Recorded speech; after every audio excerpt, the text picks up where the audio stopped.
Oh, good morning.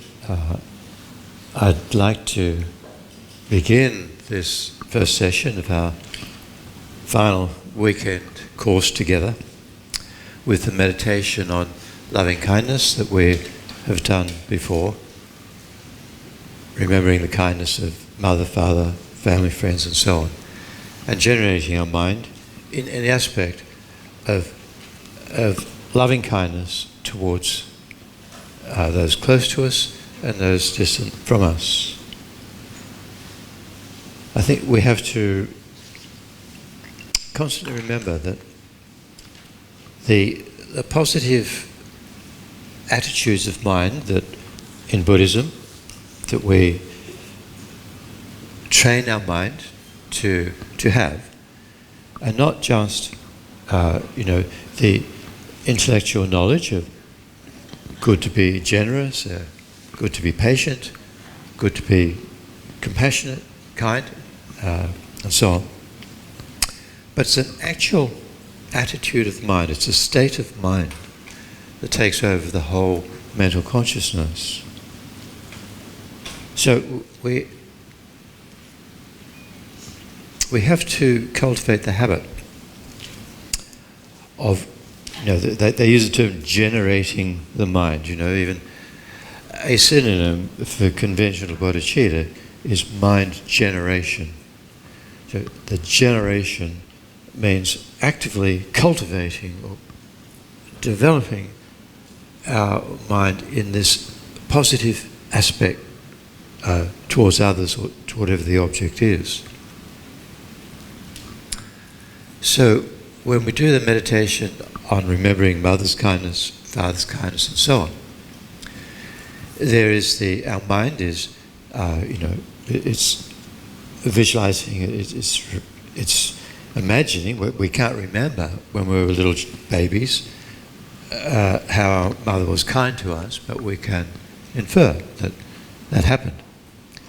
I mean, the very reason that we survived childhood was because every baby thrives on love and affection and care,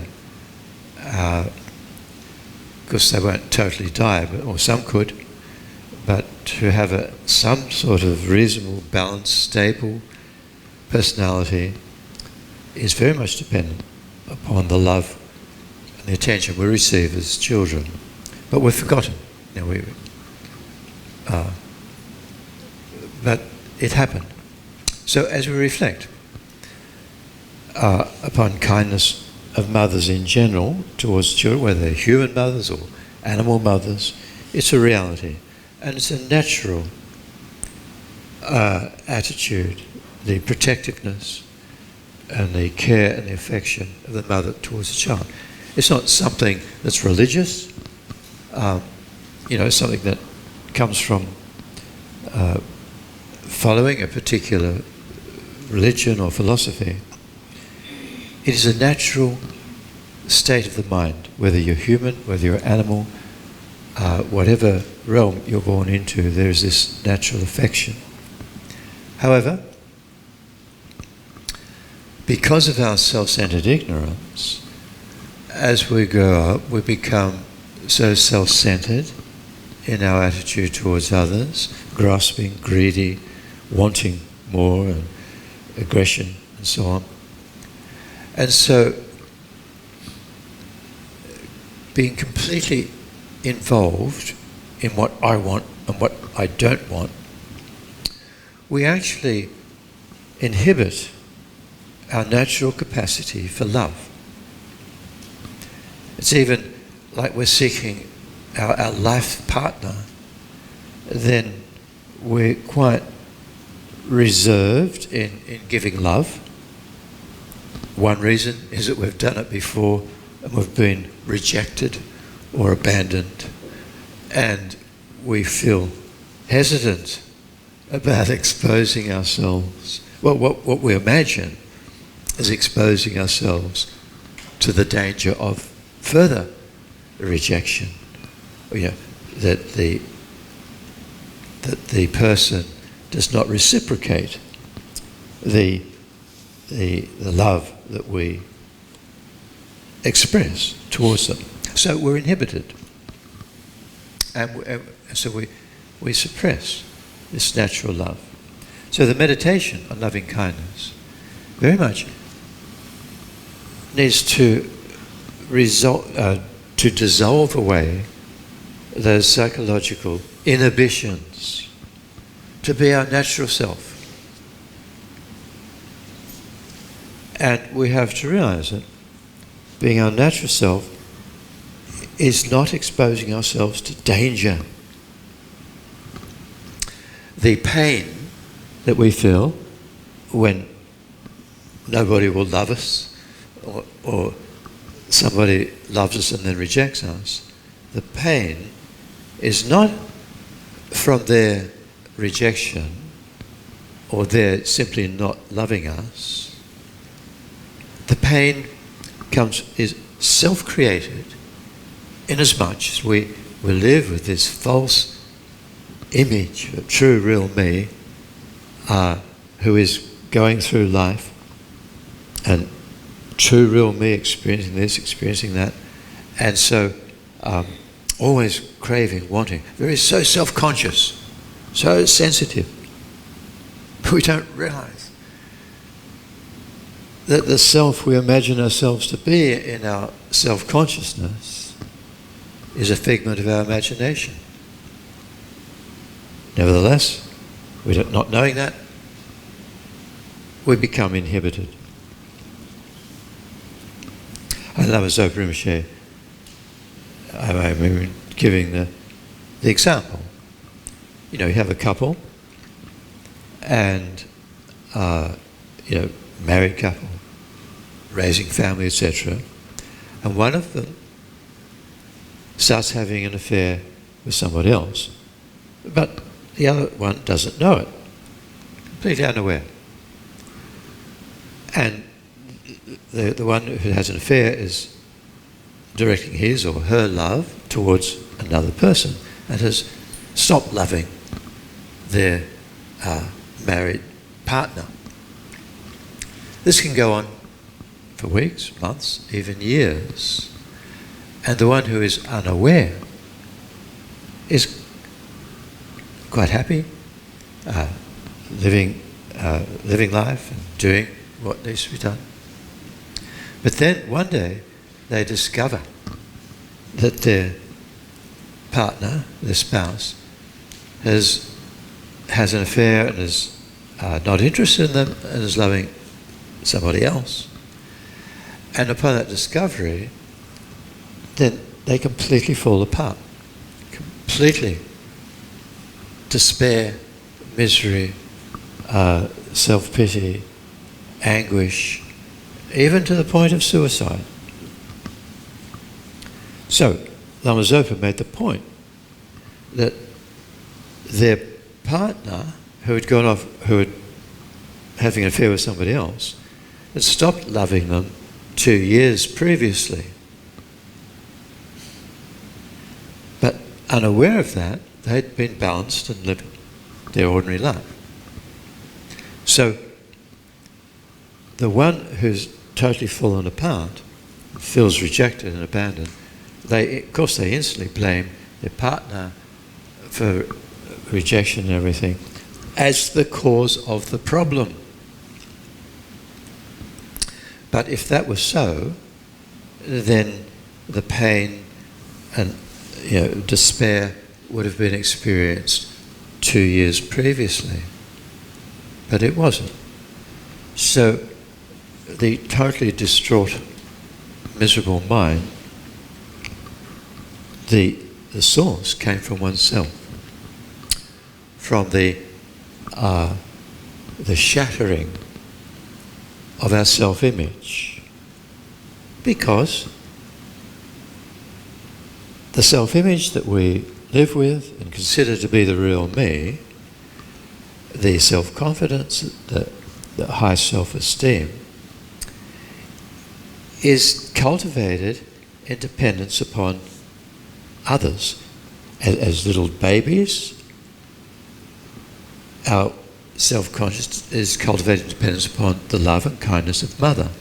And that's a very necessary thing. There's no fault in that. It's part of being a child and beginning to grow up in this life, relying upon the affection and care and love of mother, father, and extended family, friends, and so on. But as adults, when we choose a partner, our stability is still that childlike or infantile. It's built up on that infantile reliance upon the affection of another.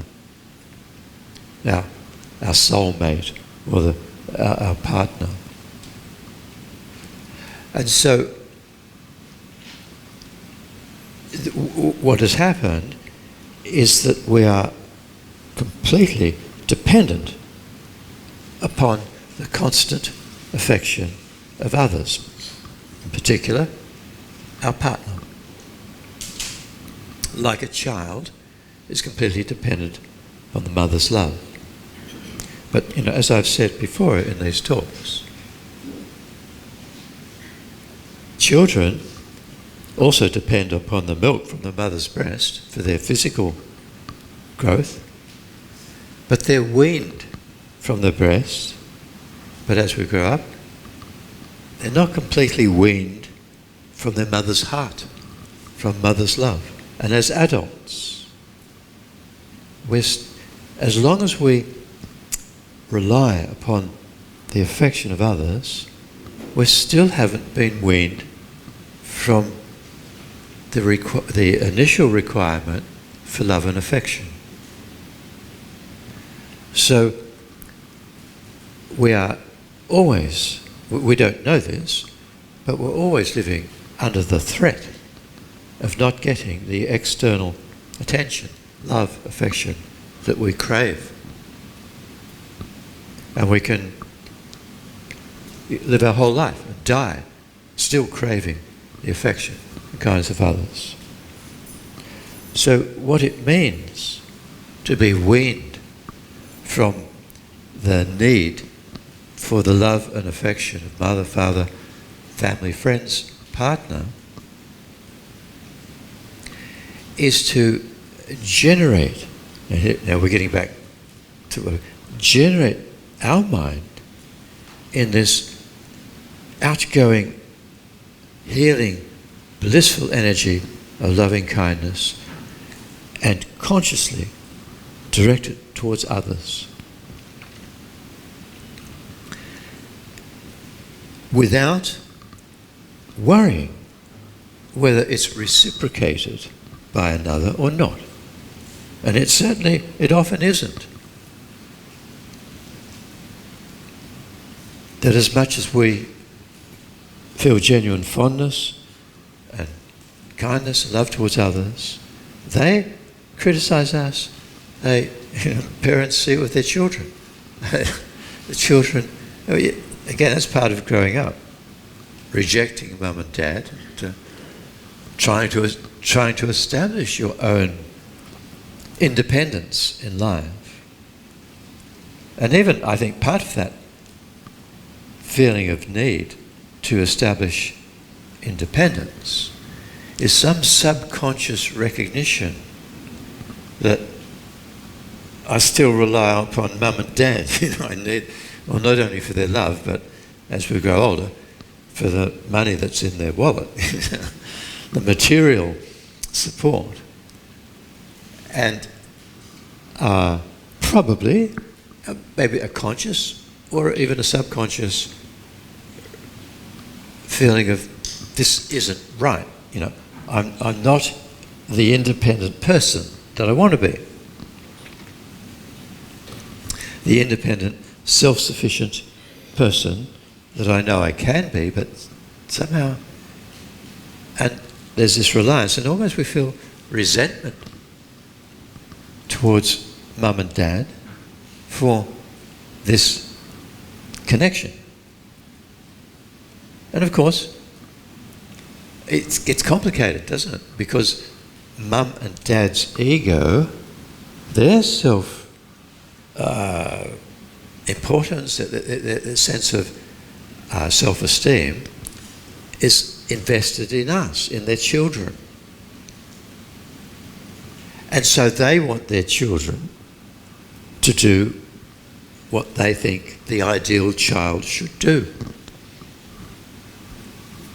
Be very outgoing, to succeed at school, to be in the top of the class in examinations, in sport, and so on.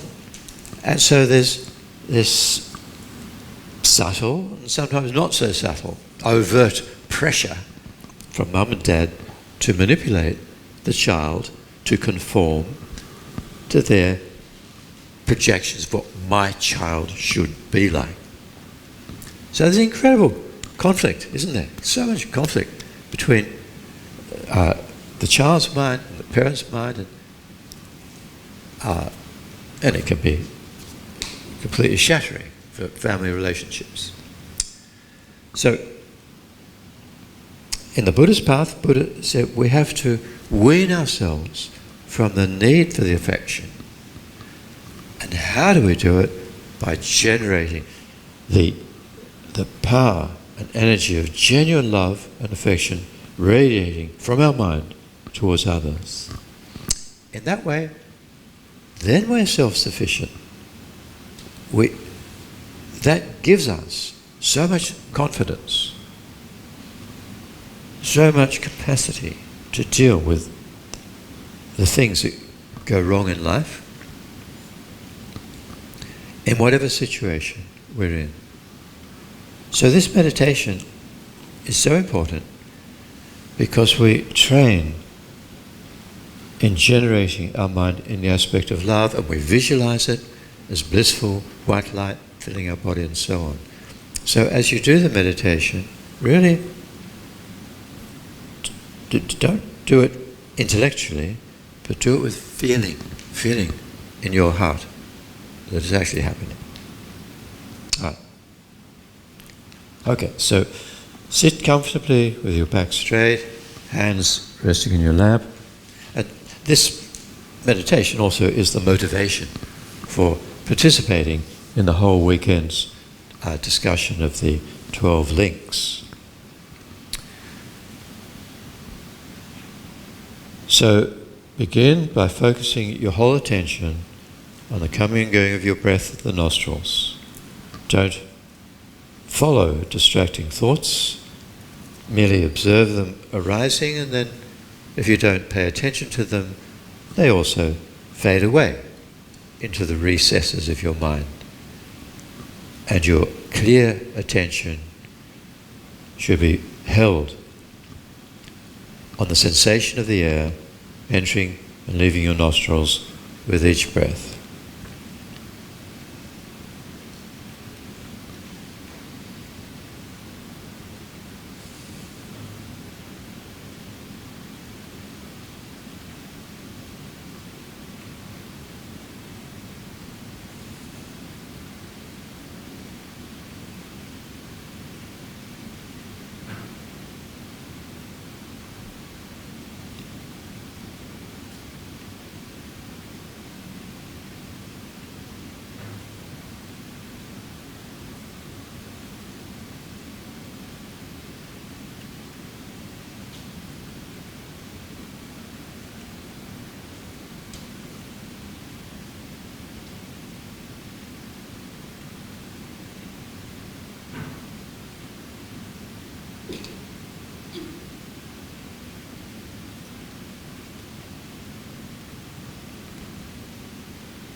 Now imagine your mother looking young and healthy as she was when you were born, and think that she's meditating beside you on your left side.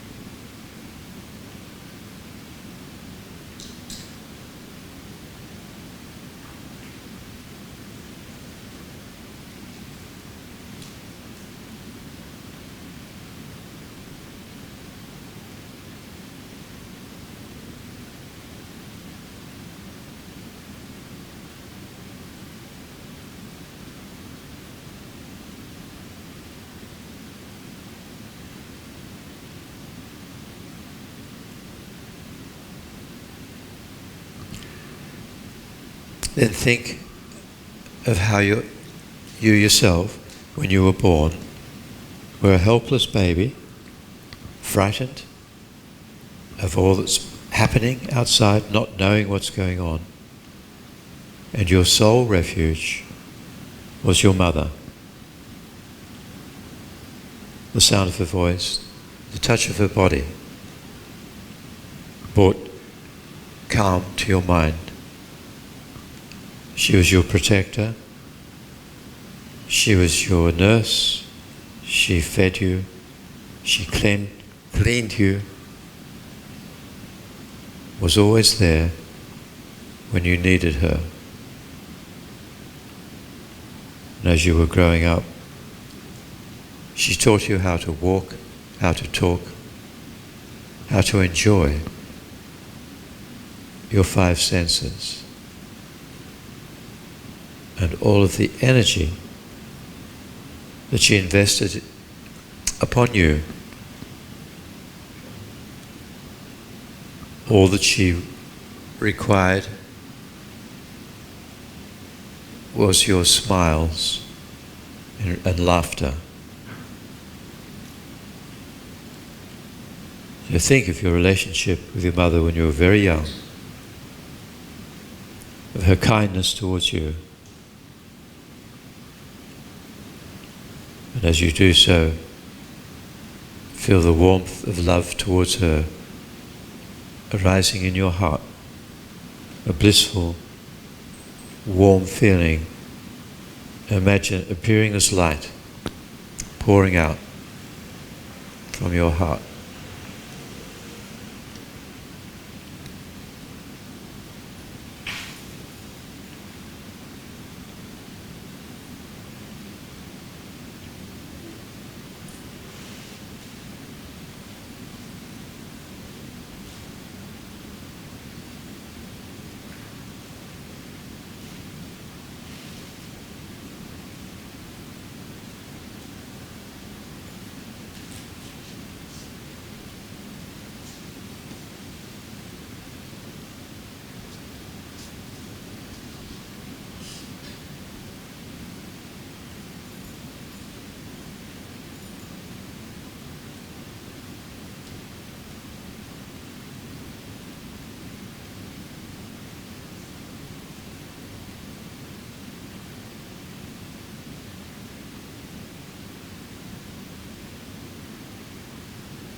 Imagine that this blissful light of love pouring out from your heart fills your entire body from head to toe, and as it does so, it heals and removes all physical and mental problems and their causes.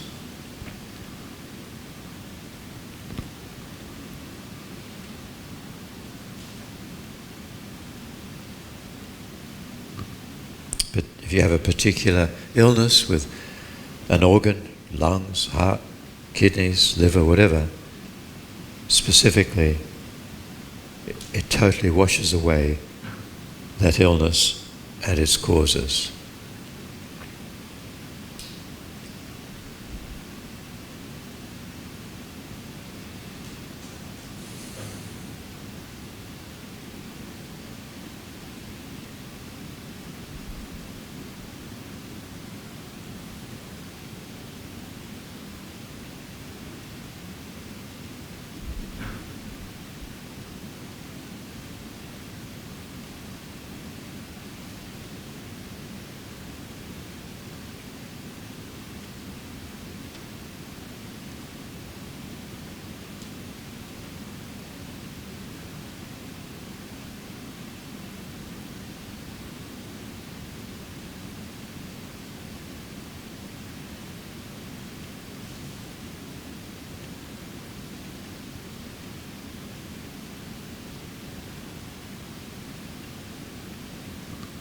Now think that your mother, meditating beside you, wherever she is now, still in this life, or even in her future life,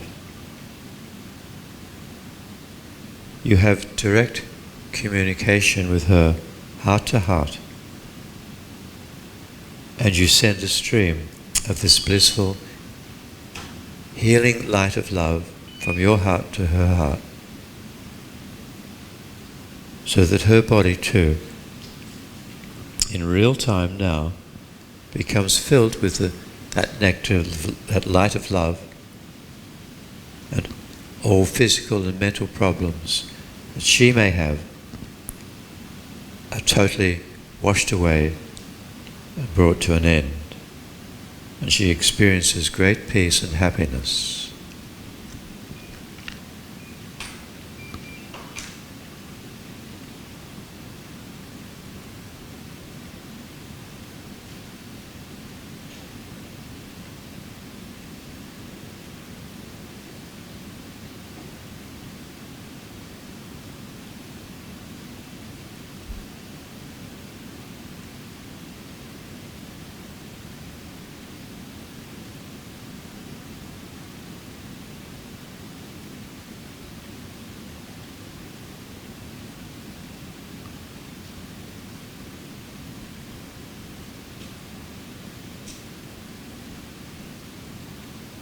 Think that you are repaying her kindness towards you when you were young.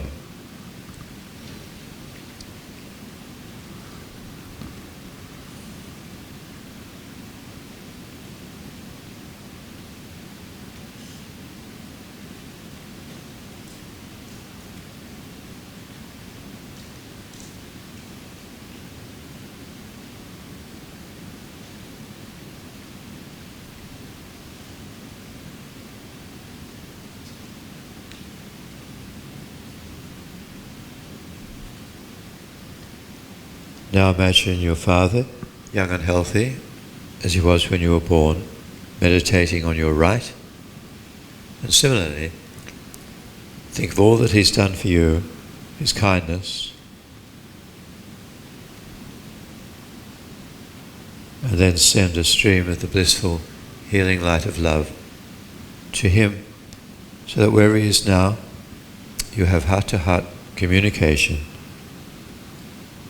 and all of his mental and physical problems and their causes are removed.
Then imagine the remainder of your family and friends all meditating behind you and thinking of each one in turn. Generate love and send the blissful healing light of love from your heart to their heart as before.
And now imagine meditating in front of you and facing you are those towards whom you feel dislike, even anger, who have harmed you or your family and friends, or even distant political figures towards whom you feel dislike.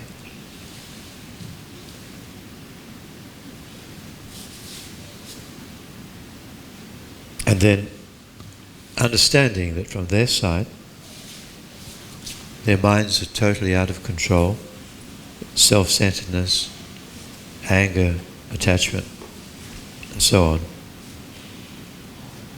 and that they are suffering as a result. And from your side, seeing them as inherently existingly bad is wrong, and your dislike and anger towards them is like a mental cancer that eats away at your happiness and peace of mind.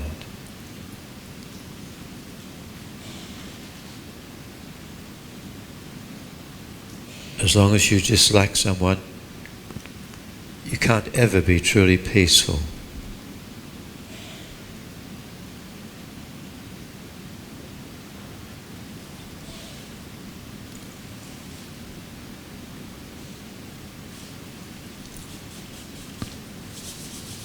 So generate forgiveness for whatever harm they've caused you, and also remember that in past lives they've been as kind to you as your present mother and father.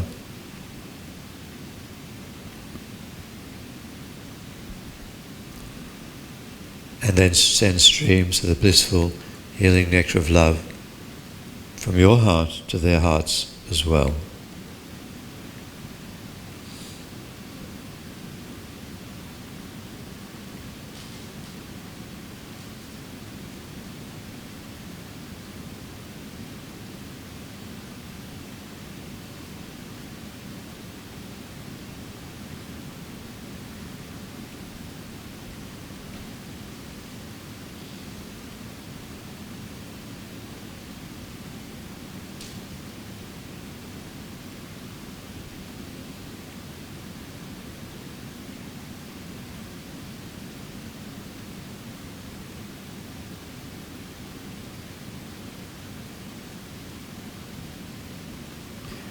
then imagine all universal sentient beings, all the remaining ones, in the aspect of humans, meditating all around you as far as the horizon.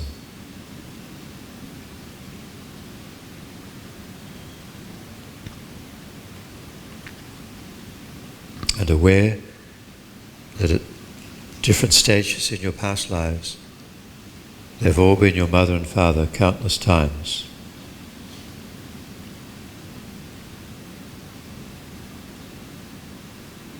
And so from your heart, send out wave after wave of the blissful healing energy of love, like a supernova illuminating the entire galaxy. And imagine that your love touches the hearts of all universal beings, removing all suffering and its causes, and leading them to full enlightenment, even transforming their environments into pure lands.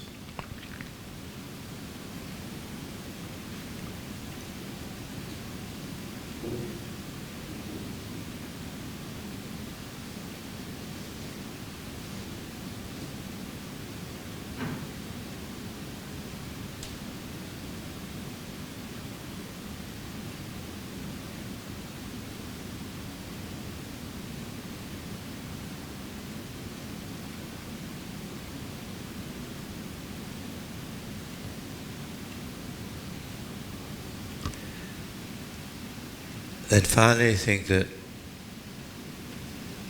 all the beings visualized around you, mother, father, and all sentient beings, family, have all achieved enlightenment.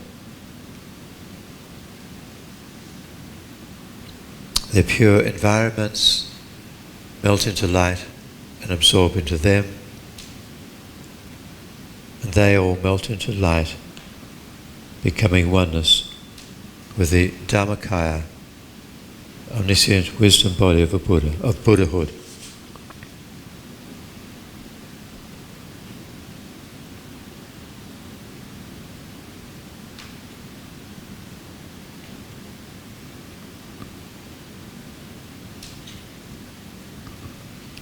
All that remains is your own body,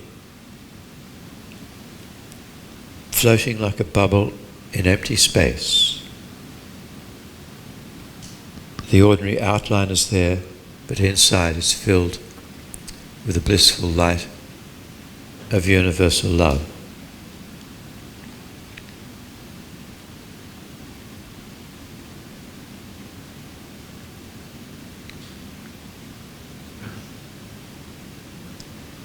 Then think that your own body dissolves away into empty space from the outside in. The last point to go is at your heart, and your blissful mind remains single-pointedly focused upon your ultimate nature of emptiness of inherent existence, appearing like clear empty space.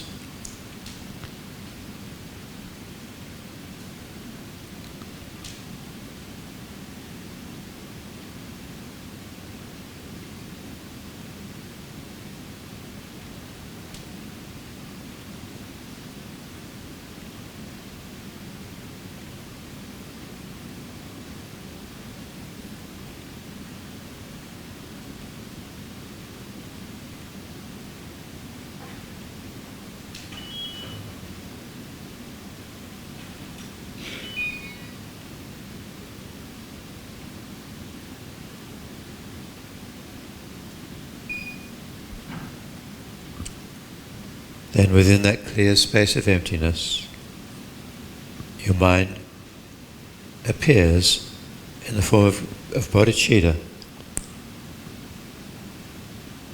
the intention to achieve enlightenment, to guide all beings out of suffering.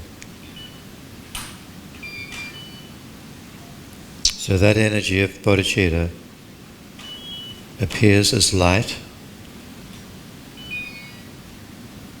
which takes the form of your old body with your mind inside.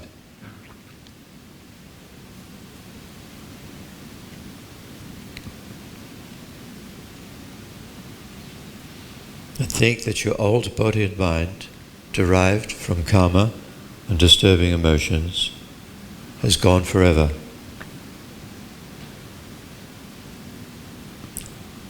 And now your body and mind are the products of wisdom and compassion.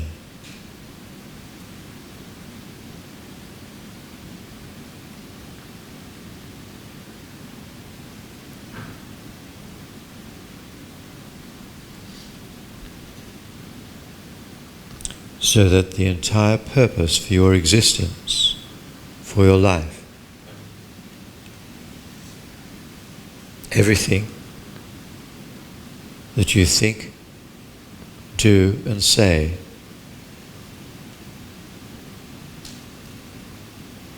will be for the benefit of others, to ease their sufferings however you can, and guide them on the path to enlightenment however they are capable at the present time.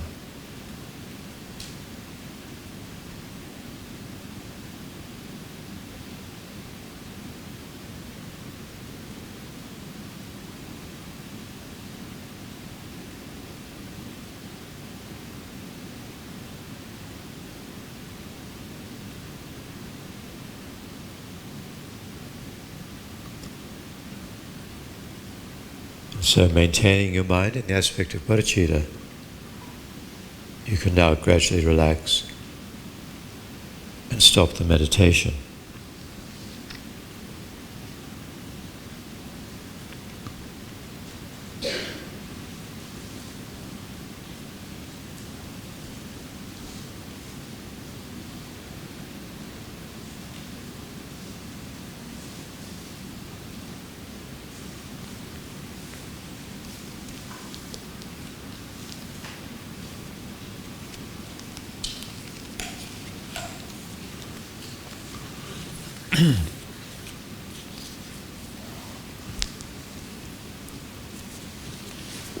Now we go back to the classroom. The notes that you may have on your tablets or that were printed out that I prepared for this weekend. So, beginning at the beginning again, in discussion of the topic of dependent origination, then we refresh our memory of the classification of things that exist. Just to be clear. So, on the beginning of the first page, there is the all existing things. Whatever exists belongs to one of two categories. The category of changing things, things which change moment by moment or are impermanent, and things which don't change moment by moment, unchanging. For example, what we call uncaused space, like that refers to the not space as we talk about in quantum physics, but just the mere absence of obstructive contact. So there's this mere absence exists everywhere. It's not a thing in itself, but it is something that exists. If there were obstructive contact, then the world couldn't spin on its axis, the world couldn't revolve around the sun, and the Milky Way couldn't go around the center of our solar system can't go around the center of the Milky Way, and the Milky Way itself can't expand rapidly. So we know all of these movements are happening, incredibly complex, constant movement, the space that we inhabit is totally changing because of the unbelievable speed and different directions is moving. So that happens because there's no obstruction. So that's the meaning of space in this context. We can talk about caused space, like visible space, like there's a few spaces here for people to sit. They're empty cushions. So we can see that with our eyes. So that is visual space. So that's not the uncaused space. That somebody can sit there and then there's no more space there. All right. So uncaused space just doesn't change moment by moment. It's simply there. Emptiness, the emptiness of inherent existence, the ultimate nature of oneself and others and whatever exists, means that nothing exists in its own right or from its own side. So that is a quality that we have possessed since, well, in this life, since we were born. Our ultimate nature has always been emptiness of inherent existence. And that's something, even though our body has changed, our mind has changed, as we grew up, our ultimate nature of emptiness has not changed. It's just been constant. So that is another example of an existing thing which is unchanging. True cessation refers to when we generate the direct wisdom, realizing emptiness, then progressively the power of that wisdom causes abandonment forever of different levels of afflictions or disturbing emotions in our mind. So that's another emptiness. The absence, first of intellectual afflictions, intellectually acquired, and then the progressive cessation of innate afflictions from our mind. So that true cessation is an emptiness in the mind that doesn't change moment by moment. Okay, so that is changing things and unchanging things. Now, the next table is a breakdown of things which are changing. So, there are three categories.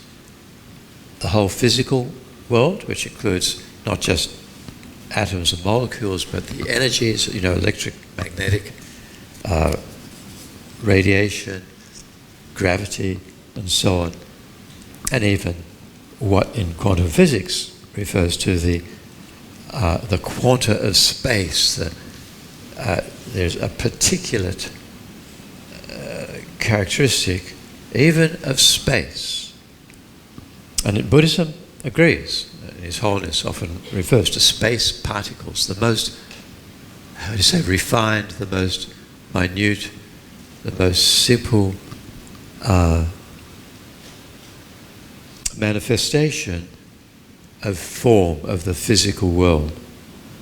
So, and that's changing moment by moment.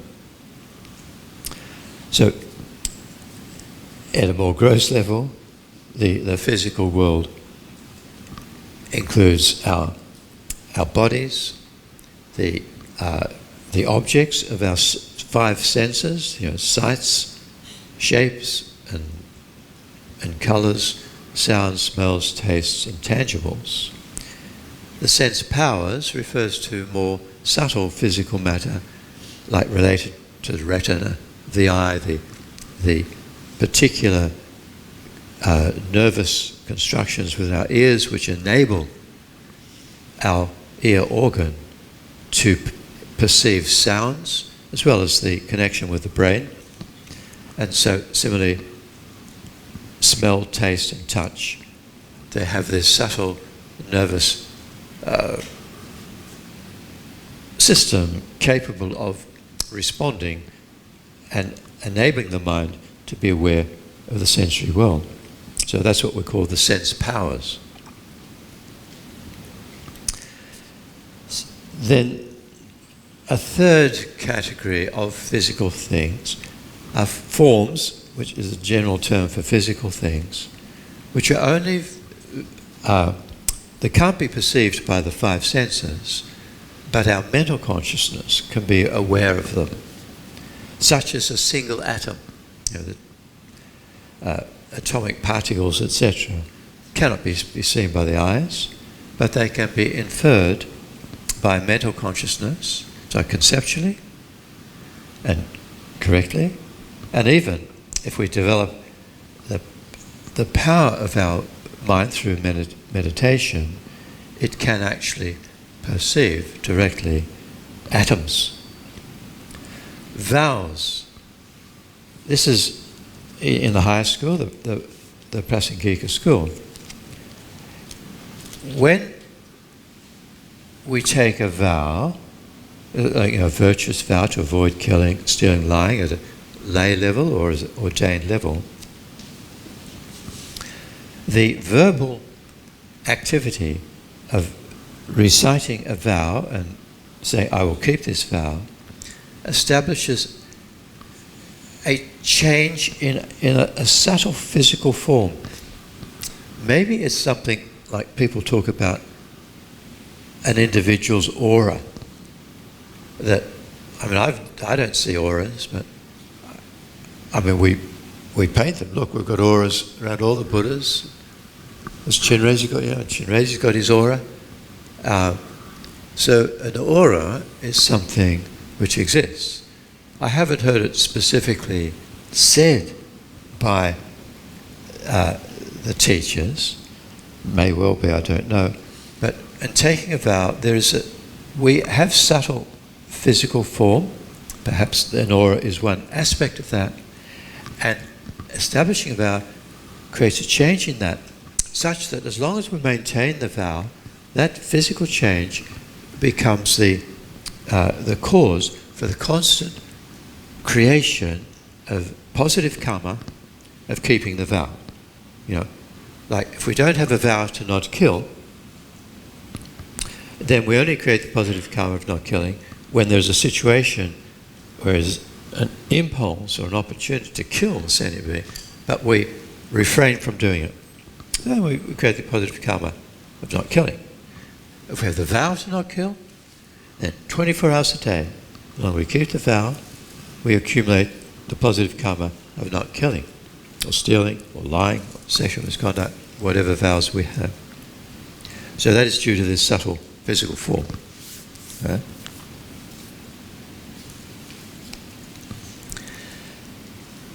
Emanations, they are through the power of meditation, one's mental consciousness, a single point of concentration, can cause visible emanations in the environment, can transform the environment into the appearance of something else. You can say, through clairvoyance, you can transform a clock into a person or an elephant or whatever.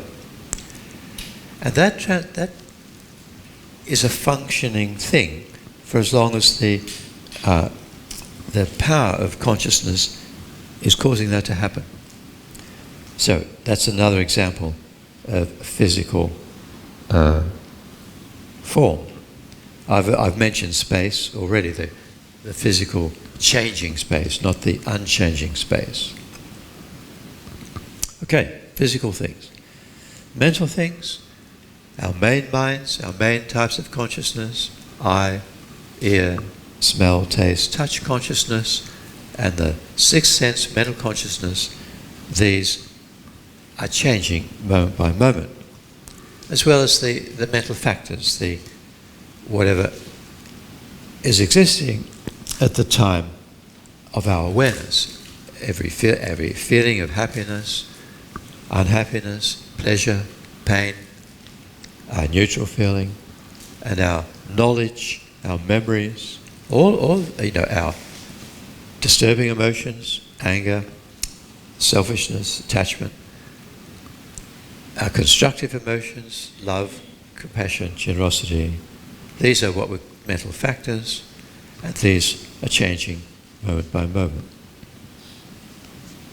We're just briefly going through these. You've had them before, but just to put it back into context, as I say, if you want to ask a question, you're free to ask as we go through.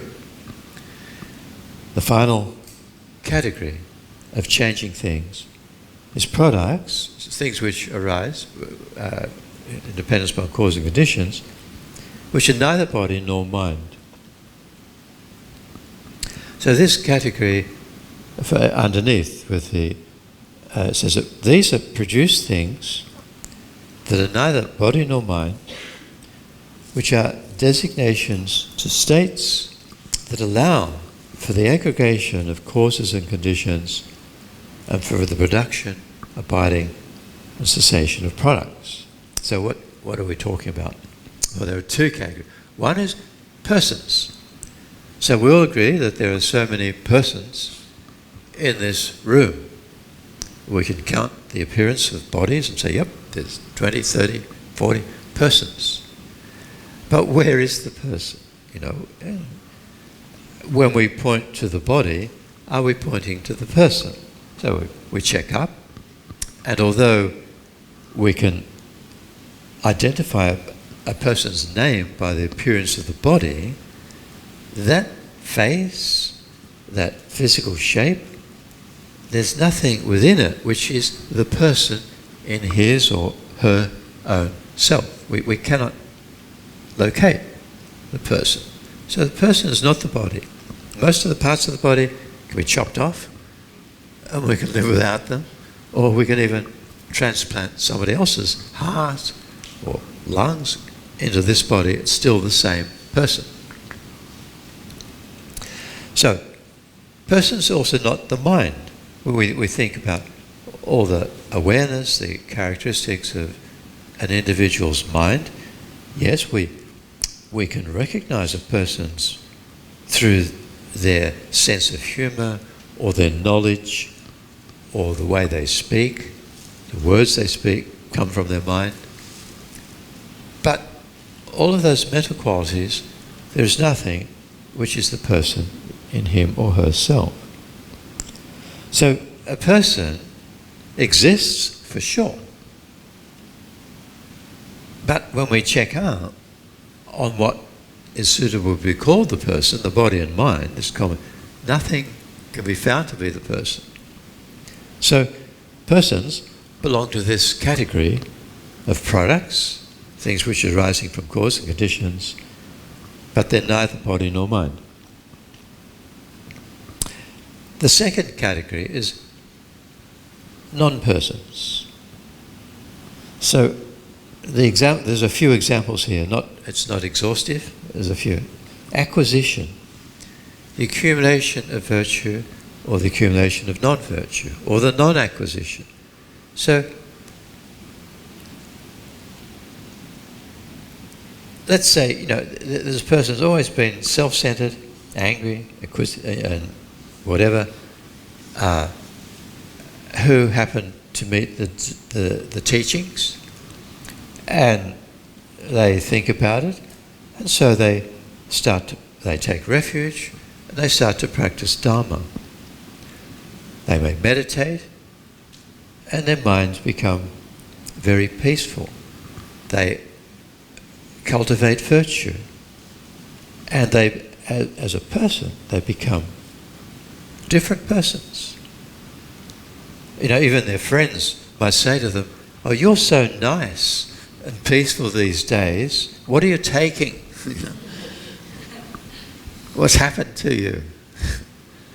So they have accumulated virtue.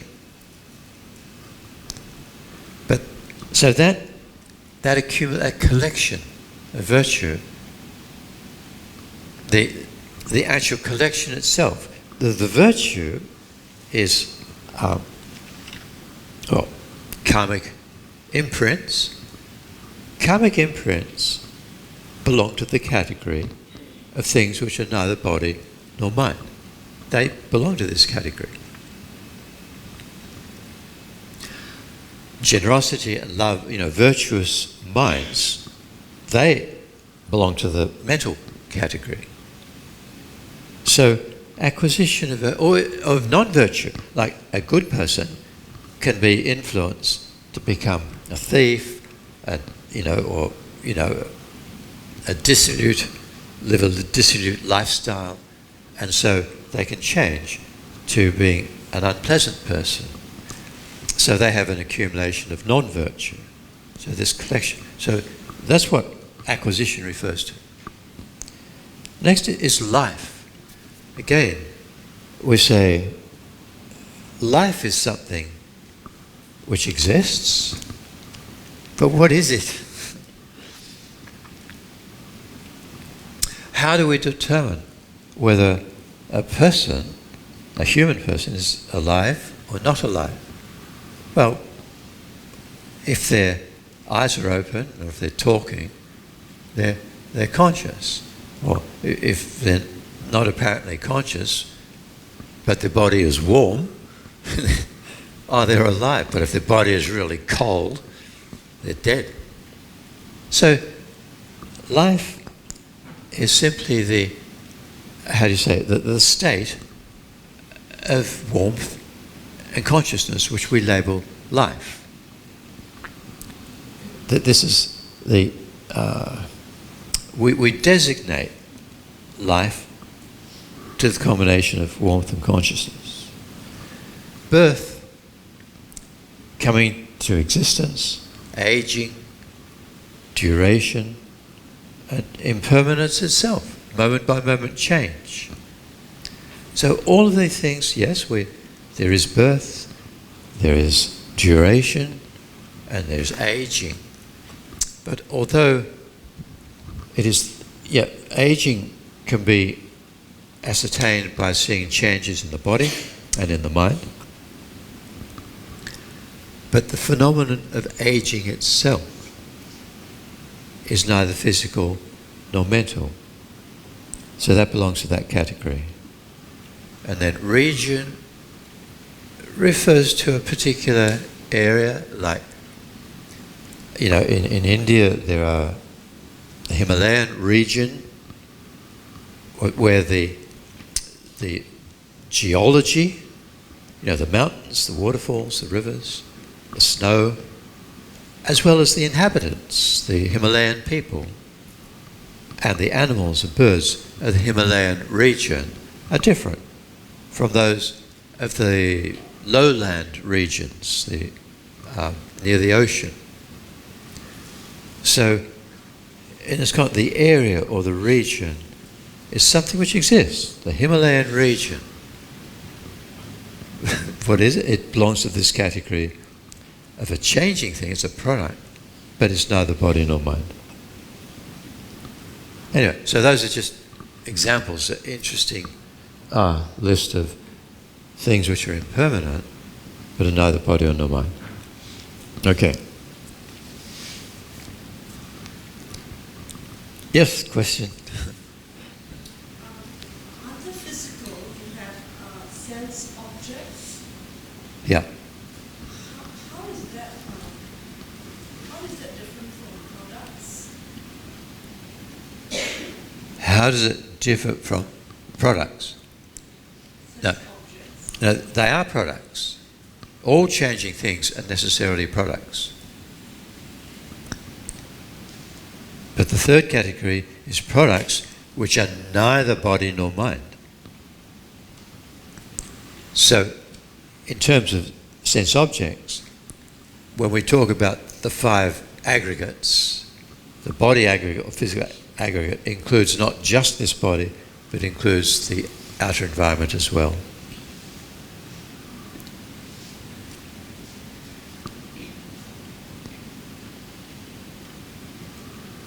Yeah. You just said that aging does not belong to the category of either physical or mental, but I'm a bit curious about that. I mean, wouldn't aging necessarily be considered? So I missed the first bit of the question. You mentioned a little while ago that aging does not fall in the category of either physical or mental, unless I misunderstood that.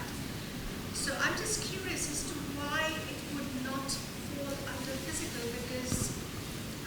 there is an aspect, like for example, the mental aspect, which may or may not age along with the body, but surely there is a physical aspect to it as well.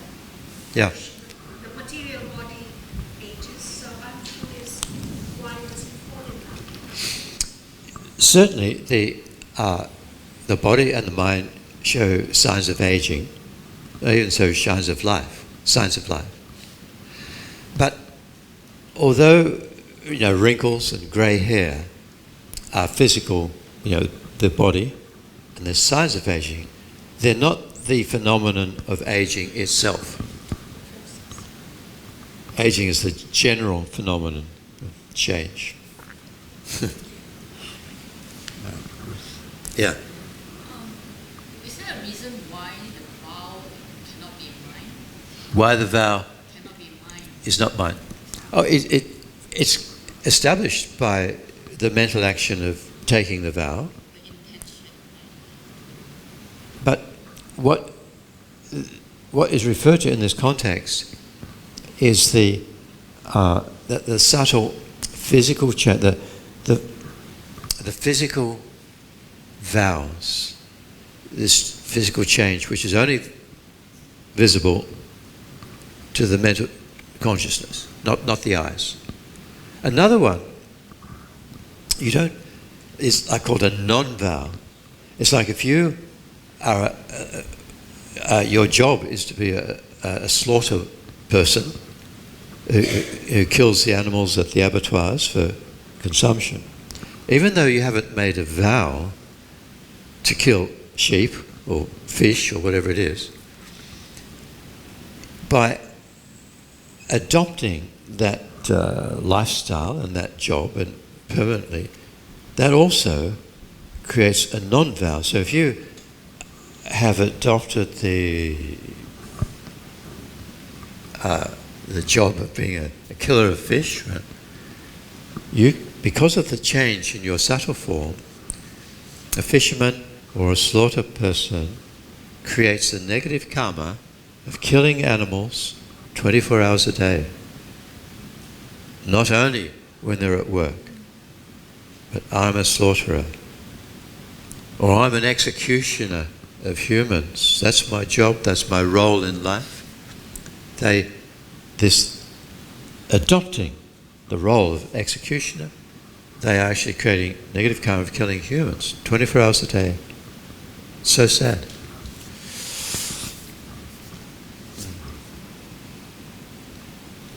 Okay. I put this at the beginning because even that sets us up to thinking about life. And the whole thing is where we're going to talk about the wheel of life, the 12 links of dependent origination. So now we go into causality in a bit more deeper way. So there are causes and conditions for material and mental things to arise. So that's when we talk about arising in dependence upon causes and conditions, we're talking about impermanent phenomena. And specifically here we're talking about physical and mental things. So for a physical thing to arise or a mental thing to arise, it has to come from a cause. In other words, something cannot come from nothing. Whatever exists must come from a cause of similar type. So, physical things arise in dependence upon physical causes of similar type. Mental things arise from mental causes of similar type. So, something cannot come from nothing. Nothing is actually what is nothing. You can't really say what is nothing because nothing is nothing. But something is something. When I worked in New Guinea a long, long time ago, in Pidgin English, there's a really nice phrase for it doesn't matter. you might be upset about something, and you maybe what the other person has done or said or whatever, and they don't say, "Oh, look, it doesn't matter." They say, "It's something nothing," which is really nice. Yeah, it's something but nothing. Don't worry about it. Something nothing. Anyway, I just thought I'd share that. When I was writing this, I thought, oh yeah, it doesn't matter. Something nothing. So, causes, we can classify causes in many ways, but just two. Substantial cause. So, the substantial cause of physical things is a continuum of matter. And matter is very broad. It embraces not only atoms and molecules, but it embraces the energies of electromagnetic energy,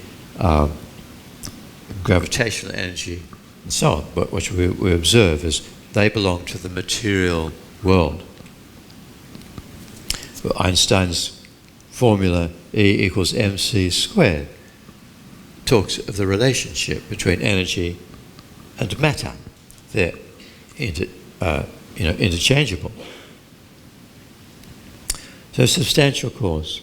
Substantial cause of mind, as mind is not a physical phenomenon, awareness, the continuum of awareness, which is the definition of mind, clarity and awareness, then it has no physical properties. You can't talk about colour of mind, shape of mind, weight of mind, or whatever.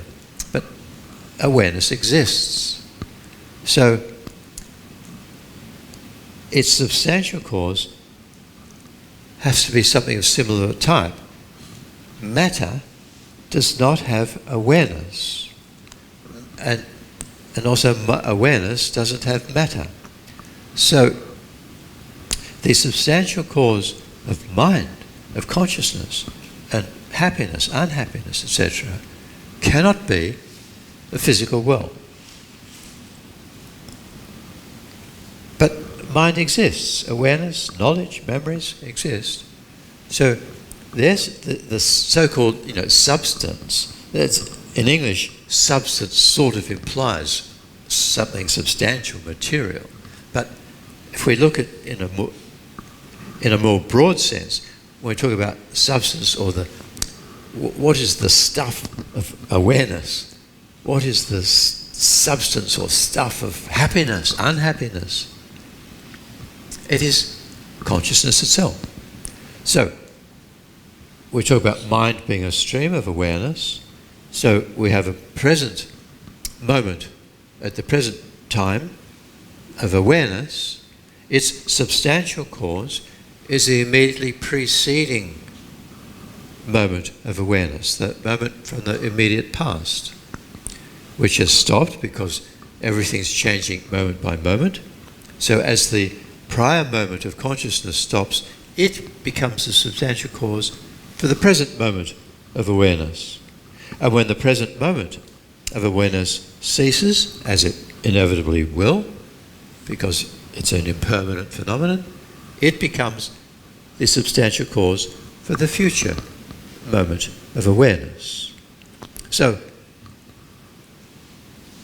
all the qualities that exist in the mind at the present moment, the virtuous qualities and non-virtuous qualities, their seeds, are transmitted from past to present to future.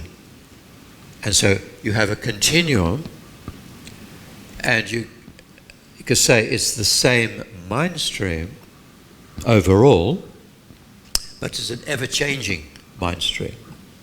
The qualities are ever-changing. But there is this continuum. So the substantial cause of mind is awareness. And then, of course, this goes back to the scientific world, which presents mind as being the product of the brain, of the electrochemical activity of the brain. But the brain, the activity of the brain which is a physical phenomenon, can only produce physical products. It does not have the stuff of awareness, the substance of awareness, to produce mind. So, from the Buddhist point of view, mind is not a product of the activity of the brain and nervous system. However, the second is cooperative conditions. So we're not talking about substantial cause now, we're talking about cooperative conditions. And yes, the activity of the sense organs and the brain, the nervous system, is indeed a cooperative condition for awareness, for emotions, positive emotions, for memories, for knowledge. All mental aspects of our human mind depend upon our human body as cooperative condition. So you see, we distinguish between substantial cause and cooperative condition. In terms of the physical world, if you have a seed, right, then the substantial cause of the seed is the pollen grain, and the meeting of the male and female aspects in the flower. The whole purpose of a flower is to join up the pollen grain and the, I forget the biological term but anyway, it's quite similar to animals. This male and female chromosomes come together independent upon the flower and the bees and birds, and you have the formation of the seed. So that's the substantial cause of the seed. But for the seed to germinate, you need cooperative conditions. The seed needs to meet moisture, warmth, sunlight, etc., which will then cause it to germinate.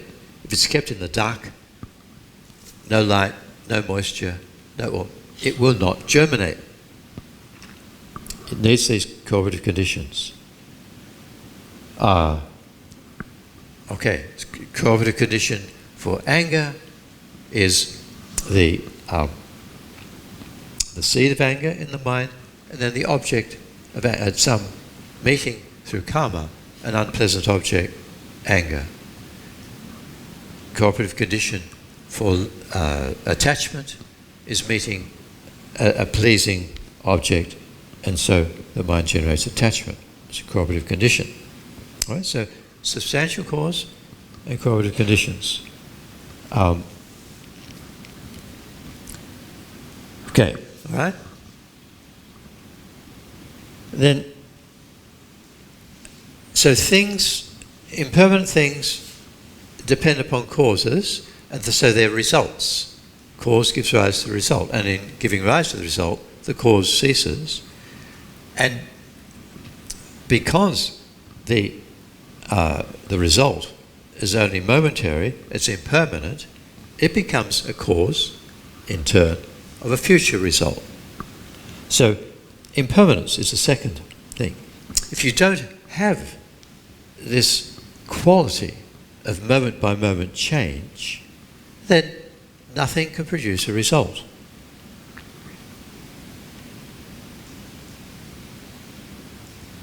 It's like we talk about permanent space. That can't produce a result. It is just there all the time, everywhere, unchanging. Things can pass through it, but it doesn't create movement. The world, the earth, has its own movement. Space is just this emptiness of contact. The third point, in the arising of impermanent things, there has to be a potentiality to produce a corresponding result, which means that the result necessarily corresponds to some potential in the cause. Example, we've talked about the development of a seed in a plant. So if you have an apple flower, produces an apple seed, and that apple seed can only germinate to produce an apple tree, which produces apples. It can never produce bananas. Because somehow it has this potential to produce apples when the conditions are there. And also our emotions, we all have the seeds of anger, the seeds of love, the seeds of compassion in the mind stream. These are subtle types of consciousness. And so when the mind in general, through the constant ripening of karma, meets different situations, pleasant and unpleasant, then when there is a seed of love, there is a suitable object of love, and if other conditions are suitable, love manifests in the mind, or anger, again, to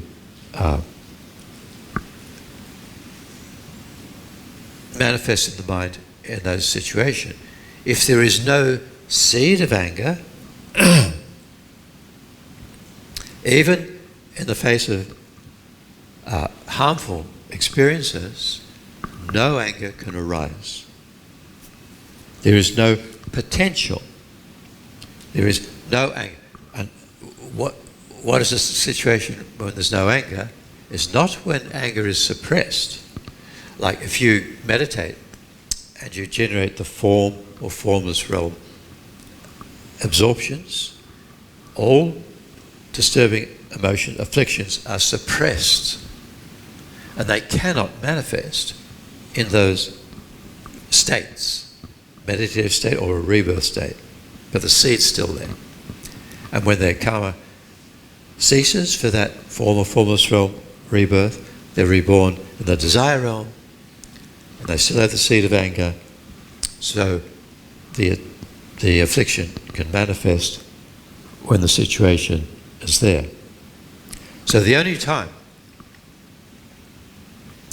when disturbing emotions cannot arise is when true cessation has been achieved through the wisdom directly realizing emptiness.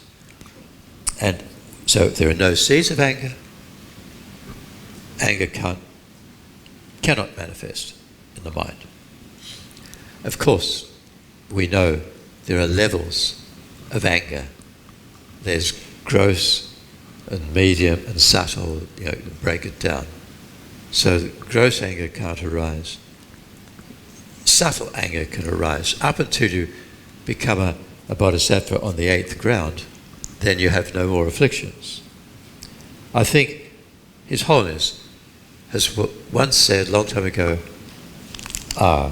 in a certain teaching situation, I think somebody asked him, do you ever get angry? And he said, sometimes the impulse to be angry manifests, but that impulse does not flower into full-blown anger in the mind. He has the wisdom now to stop the impulse. So I think it was Lama Zopa said, when His Holiness said that, he was implying he was on such and such a bodhisattva's ground. Not yet the 8th ground. But it was an answer for a particular questioner. And other times it seems that His Holiness was actually a Buddha. No impulse for anger. So answers, even Buddha gave answers to questions according to the capacity of the person to understand. I think I've told you the example of the time when Lama Yeshe was teaching in Australia, and like a general talk at Melbourne University, and so somebody asked him, what is karma? And Lama Yeshe said, he answered, you are karma. And somebody at the back said, I didn't understand the answer to that question. And Lama Yeshe said, no, because the answer was for her, not for you. So, His Holiness, just like the Buddha, he gives answers to questions according for the person who asks the question. And I think, I have no doubt, that His Holiness is not just a 5th or 6th level ground bodhisattva. I think he's beyond the 10th ground, he's a Buddha. All right, so you see, we're thinking about causes and conditions because we're moving towards the 12 links of dependent origination. We're laying the ground for understanding them. So now time for a break, and we'll move on after lunch. Thank you.